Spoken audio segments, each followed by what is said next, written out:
Hey guys, this is Doug Lynch with Curd Dental. Today I wanted to take a quick moment to kind of share with you the eMotion motor and just kind of help you guys get a little bit familiarized with your new motor. First and foremost, I just wanted to talk a little bit about how the software works on here. So I'm going to zoom us in so that we can see a little bit better.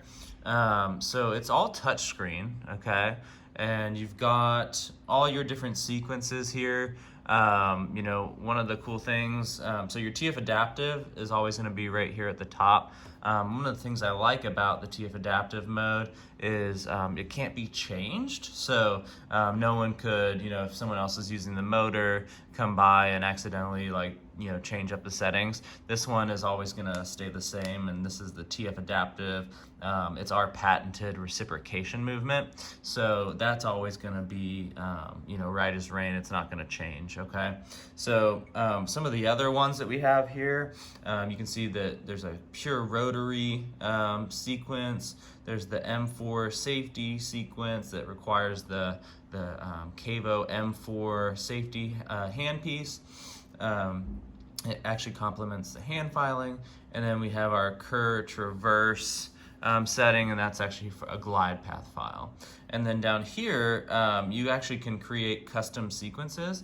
I've already uploaded ZenFlex into here, but you can, really this setting here, you can change to however you want to set this sequence up. So, I've gotten the first file set up, so I'll just show you how I did that. So ZenFlex, you just click on it. You can go up and choose your file.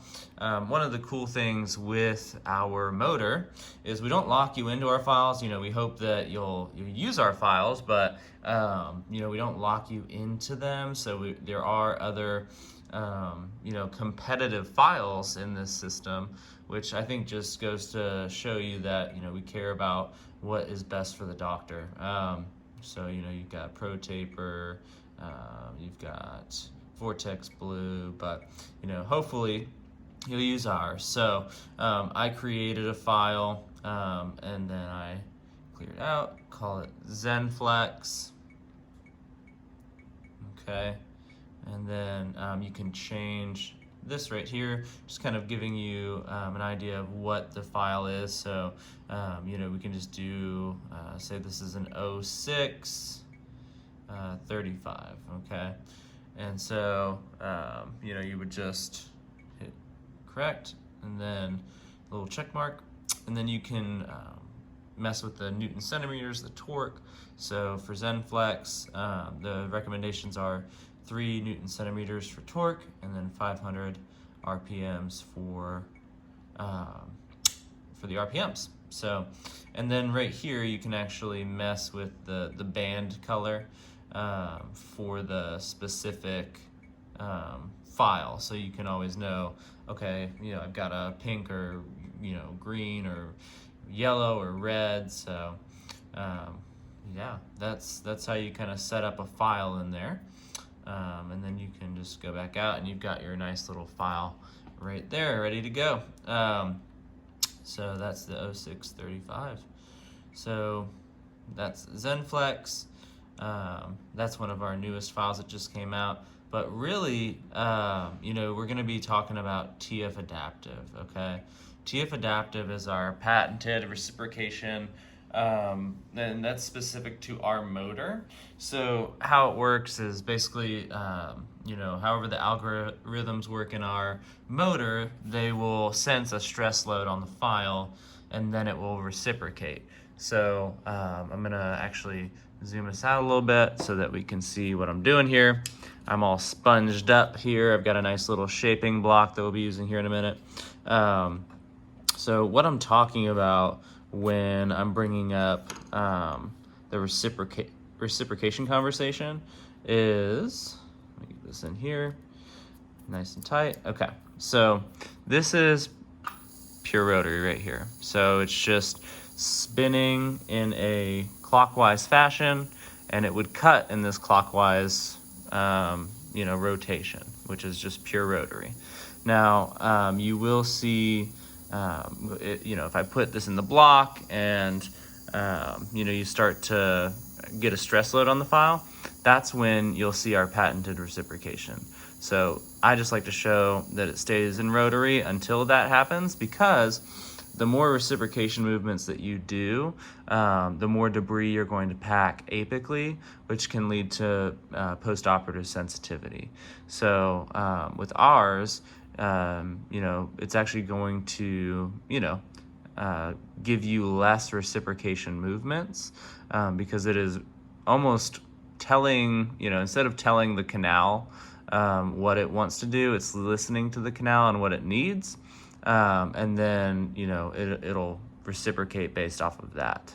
And where some of our competitors are telling the canal exactly what it wants to do. Hopefully that makes sense. So, moving right along here. So I'm going to tell you a little bit about what I've got sponged up here. So this is kind of a typical sponge up that I do. So we have an orifice opener, it's a traverse orifice opener if you need that. And then we have our traverse glide path file.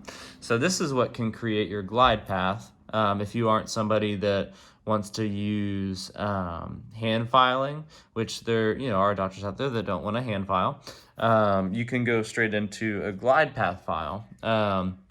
And this traverse glide path file is a 1306 21 millimeter. We also have an 1806 21 millimeter, and I kind of recommend them to create the glide path before going into TF Adaptive, okay? So this 1306 would be before going into the small canal workflow. So we have our single banded green, yellow, and red. That's our SM or small canals files. So SM1, SM2, and SM3, emulating a stop sign or a stoplight. So you got green, yellow, and red.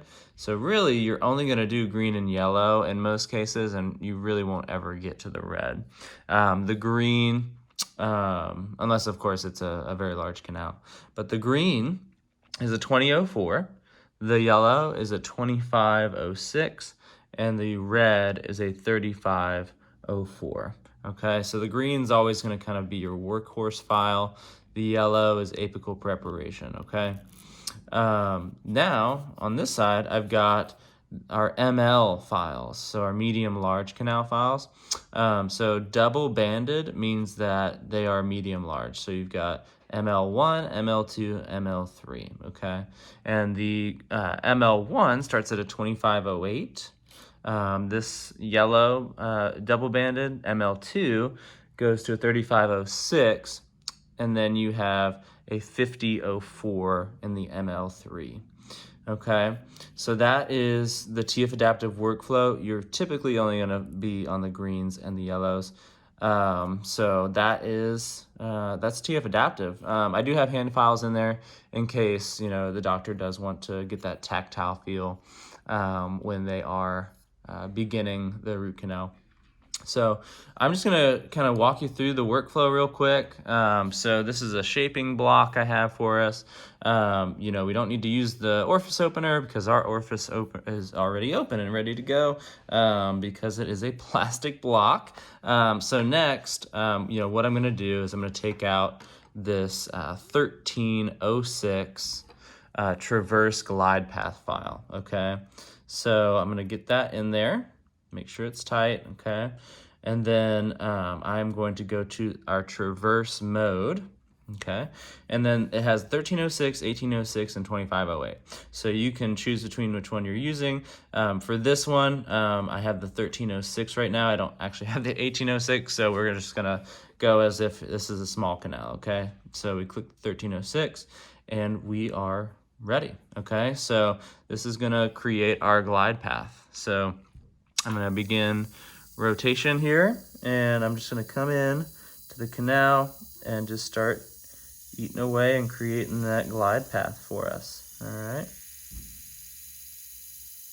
And as you can see, as I'm kind of starting to create this glide path, watch this bar right here, because it's actually going to show you a stress load on the file. So if there's too much stress being placed on this file, I'll try and show you that here in a second. It'll actually make a noise. So you see it kind of going up like that. So when you hear that noise, it actually does an auto reverse for you. And it's letting you know, hey, we're encountering a lot of stress on this file, okay? So I'll try and get that again for you. So it did that auto reverse for you again. So that just lets you know that you're encountering some pretty major resistance while you're going down. So it kind of goes a little auto reverse for you. There you go. So glide path has been created. Next, what we're gonna do is take that out. We've got our glide path, and then we are going to move on to our SM2, and then we should be done. So this is gonna be a 2506 file, and then I'm gonna try and show you again the reciprocation movement. So when it does reciprocate, just for your knowledge, it does a 370 degree clockwise cut, and then it does a 50 degree counterclockwise reciprocation movement. Okay, so it's getting a nice full circle, and then it's going and reciprocating for you. Okay. So again, I want to see if I can't show you the reciprocation, and watch the screen as well as I do this, because it's going to show you the stress load on the file. So I try and take about a 1 to 2 millimeter chunk out of the canal with each reciprocation movement.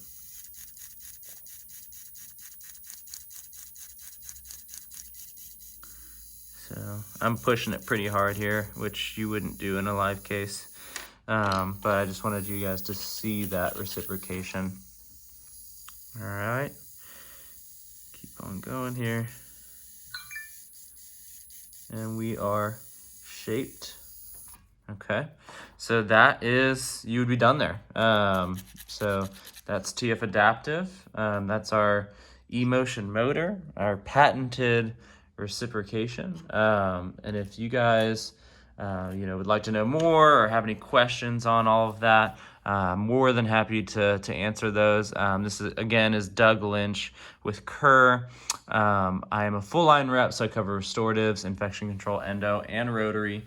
And my cell phone is 813-690-2520. I'm happy to help you guys, and hope you guys have a great day. Thanks so much. Bye.